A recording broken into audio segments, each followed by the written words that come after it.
The Chase Sapphire Preferred. Keep it, cancel it, or change it into something else. That's what we're going to talk about today. Hi, everybody. Dugroz here with Dugroz Reports. On this channel, we talk about finding epic value, including, but not limited to, credit card rewards for the average American. If that sounds interesting to you, please subscribe to the channel and please click the thumbs up button. Let's dive in. Well, folks, I just had my $95 annual fee hit for the start of my second year with the Chase Sapphire Preferred. So I'm in a position where I have to make a decision about whether I'm going to keep it or cancel it or do a product change into some other Chase credit card. So let's take a peek together. Let's look at the Chase website and just remind ourselves why the Chase Sapphire Preferred is a good value, or maybe why it's often a good I wouldn't say starter card, but sort of something above the entry-level tier. For a lot of people, I think it's probably the first credit card with an annual fee you tend to get if you're following along with the whole points and miles game. So here's the main reason why people tend to get it right here, the 60,000 bonus points after spending $4,000 on purchases in the first 3 months. Right now, you will also earn up to a $50 statement credit towards grocery store purchases within your first year. So that would make sense to get it. And then it talks about refer a friend up here right now, which wouldn't apply unless you're starting from scratch or you just got your Chase Sapphire Preferred recently. So let's talk it over. Let's just decide, is it worth it after the first year? The sign-up bonus is worthwhile. You can turn that 60,000 bonus points because down here you get 25% more redemption value with travel, or pay yourself back. You can kind of indirectly cash out. I have other videos where I've talked about that. I'll put a link up here in the corner.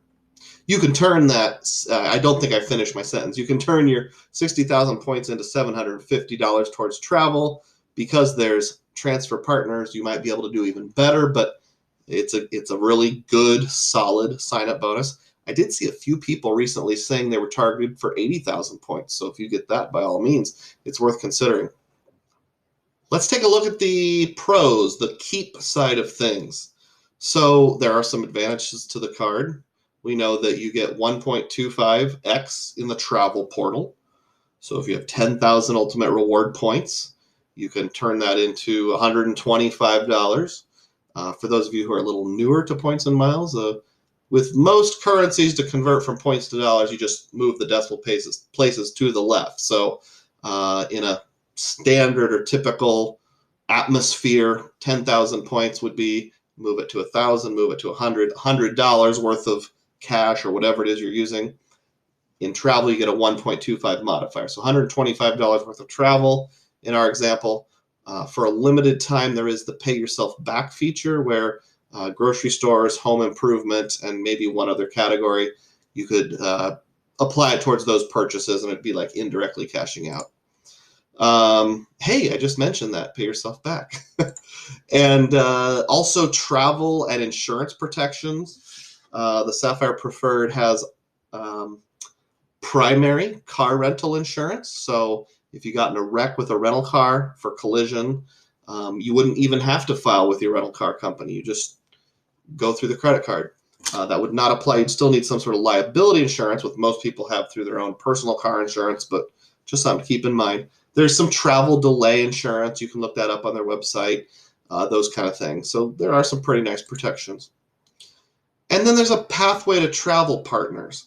In other words, you can transfer your ultimate reward partners to travel partners. So I would think of advantages if you had a couple other Chase cards, like maybe the Chase Inc. Business Cash, where you get 5x at office supply stores like Staples. Maybe you have a Chase Freedom Unlimited, where you get 1.5x on everything. You can gather those points together. The Sapphire Preferred sort of becomes your conduit to move those to transfer partners. Let's take a look at what some of them are. So we click here on the point transfer to travel partners. It gives us some examples. I won't read them all, but highlights include British Airways, Emirates, JetBlue, Southwest, United, World of Hyatt are some places. Now, I have used 3 of these in the past. The most recent one I used was British Airways, and because they're a One World Alliance partner, I booked a kind of last-minute flight for my wife on an American Airlines domestic flight, where it was 9,000 points for a one-way flight. That'd be the equivalent of $90. And well, right now with COVID, that's about what plane tickets are running, but it was kind of a popular exact time of day destination. It was actually cheaper than even going through the travel portal that way. I've used Southwest a few times. Their points are worth about 1.5 each. And I've used Hyatt. You can get like a level 1 or tier 1 Hyatt room, which would be like a Hyatt place for 5,000 points, which is the equivalent of $50. Well, you're not going to get any Hyatt place for $50 a night. So those point transfers can be very useful. And then right now we have a DoorDash and Peloton credits.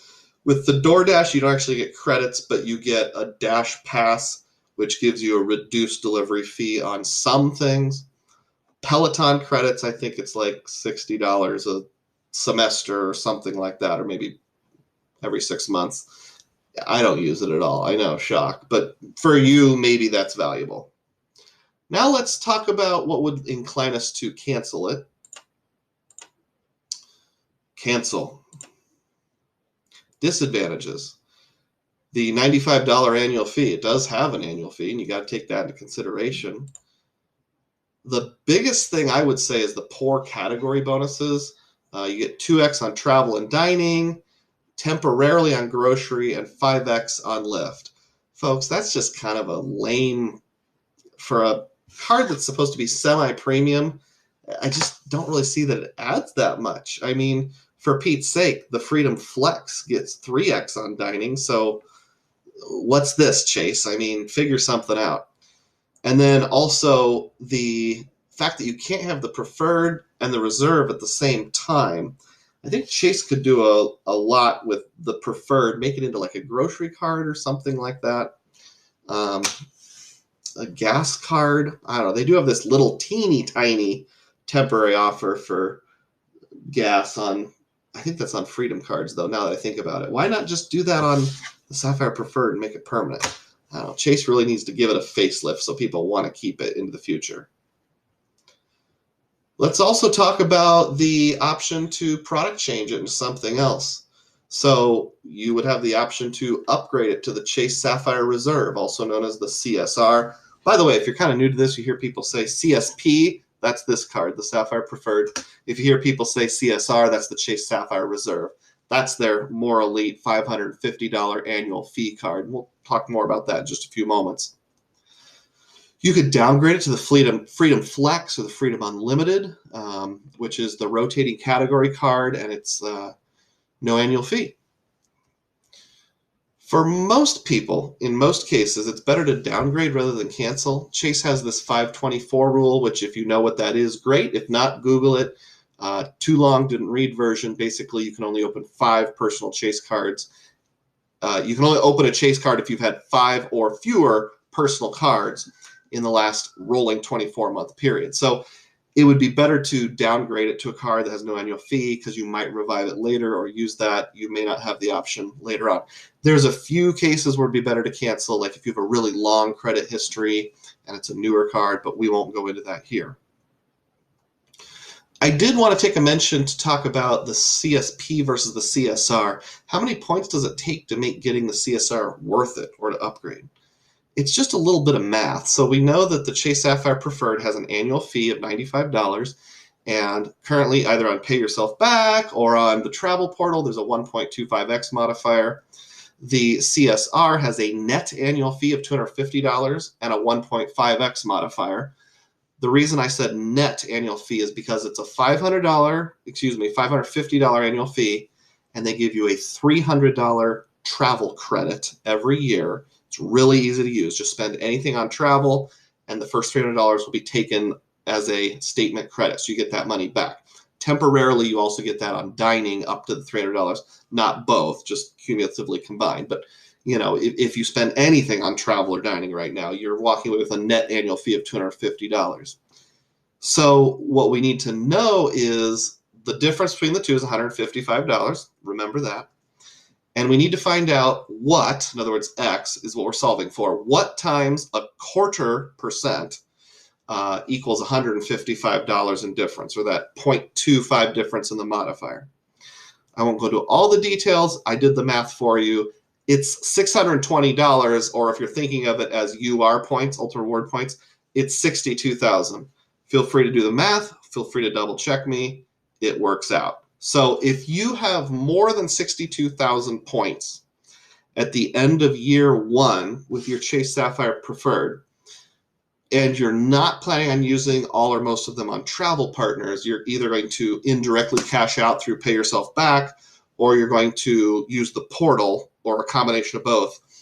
It would make more sense to change it into a Chase Sapphire Reserve rather than keep it as a Chase Sapphire Preferred. If you have less than 62,000 points, then probably just cash out through Pay Yourself Back and downgrade it to something else.